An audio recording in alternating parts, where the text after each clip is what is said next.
ओम श्री गुरुवे नमः। अखंडमंडलाकारं व्याप्तं येन चराचरं तत्पदं दर्शितं येन तस्मै श्री गुरुवे नमः। ओम शांति शांति शांति। अष्टावक्र गीता का आज 12वां मंत्र है आत्मा साक्षी विभु पूर्ण एको मुक्तश्चिदक्रियः असंगो निष्परः शांतो ब्रह्मा संसारवानिव। छंद में प्रस्तुत किया है अक्रिय असंगी शांत निष्प्रह पूर्ण आत्मा दस दिशा चिन्ह मुक्त साक्षी एक ब्रह्म से भासता संसार सा। चिन्ह मुक्त साक्षी एक ब्रह्म से भासता संसार सा। इसमें बाबू जालिम सिंह जी का भावार्थ है, हे जनक, बंध और मोक्ष दोनों अवास्तविक हैं और केवल अपने स्वरूप की अज्ञानता से देहादिकों में अभिमान करके जीव अपने को बंधाए मान करके मुक्त होने की इच्छा करता है। वास्तव में न उसमें बंध है न मोक्ष है। जीव आत्मा है, एक है, पूर्ण है, मुक्त है, असंग है, निष्प्रह है और शांत है। भ्रम से संसार वाला भान होता है, वास्तव में उसमें संसार तीनों कालों में नहीं है। इसमें एक दृष्टांत कहते हैं। एक पुरुष का नाम बेवकूफ़ था, उसकी स्त्री का नाम फजीती था। एक दिन उसकी स्त्री उसके साथ लड़ाई झगड़ा करके कहीं चली गई। तदनंतर वह स्त्री को खोजने के लिए जंगल में गया। वहाँ पर एक तपस्वी उसको मिला। उसने उससे पूछा कि तू जंगल में क्यों घूमता है। उसने कहा मैं अपनी स्त्री को खोजता हूँ। तब उस तपस्वी ने कहा कि तुम्हारी स्त्री का क्या नाम है और तुम्हारा क्या नाम है। तब उसने कहा कि मेरा नाम बेवकूफ़ है और मेरी स्त्री का नाम फजीती है। तब उसने कहा बेवकूफ़ को फजीतियों की क्या कमीती है। जहाँ पर जावेगा वहाँ पर उस बेवकूफ़ को फजीती मिल जाएगी। दृष्टांत में जब तक जीव अज्ञानी मूर्ख बना है तब तक इसको जन्म मरण रूपी फजीतियों की क्या कमती है। जब ज्ञानवान होगा तब बंध से रहित हो जाएगा।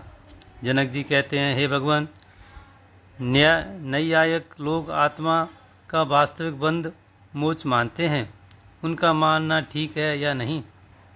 अष्टावक्र जी कहते हैं, हे राजन, नैयायिकों का कथन सर्वयुक्ति और वेद से विरुद्ध है। यदि आत्मा को वास्तविक बंध होता तब उसकी निवृत्ति कदापि न होती और साधन भी सब व्यर्थ हो जाते। पर ऐसा तो नहीं है, क्योंकि वेद उसकी निवृत्ति को लिखता है और आत्मा वास्तव में संसारी नहीं है।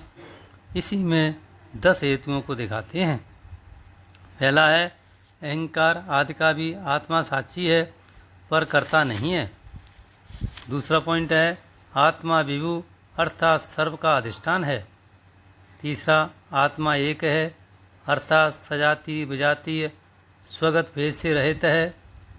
चौथा पॉइंट है आत्मा मुक्त है अर्थात माया और माया के कार्य देहात से भी रहित है। पांचवा है आत्मा चित्त है अर्थात चैतन्य स्वरूप है। छठा आत्मा अक्रिय है अर्थात चेष्टा से रहित है, क्योंकि अपर चिन्ह में चेष्टा अर्थात क्रिया होती है, व्यापक में नहीं होती। सातवां है आत्मा असंग है अर्थात संपूर्ण संबंधों से रहित है। आत्मा निष्प्रह है अर्थात विषयों की अभिलाषा से भी रहित है। नौवां आत्मा शांत है अर्थात प्रवृत्ति और निवृत्ति देहादि अंतःकरणों के धर्मों से रहित है। और अंतिम 10वां है आत्मा केवल भ्रम के कारण संसार वाला भाषित होता है। इन 10 हेतुओं से आत्मा वास्तव में संसारी नहीं हो सकता असंगो ही अयम पुरुषः, ये आत्मा असंग है। न जायते मृति वा कदाचित, अर्थात आत्मा वास्तव में न जन्म लेता है न मरता है। यह गीता वाक्य और अनेक श्रुति वाक्य भी आत्मा की असंगता में प्रमाण हैं। इसी से नैयायिक आदि मिथ्यावादी सिद्ध होता है। इसमें भोले बाबा का भी छंद है भगवान। आत्मा अमल साक्षी अचल, विभपूर्ण शाश्वत मुक्त है। आत्मा अमल साक्षी अचल, विभपूर्ण शाश्वत मुक्त है। चेतन असंगी निष्प्रही, शुच शांत अच्युत तृप्त है।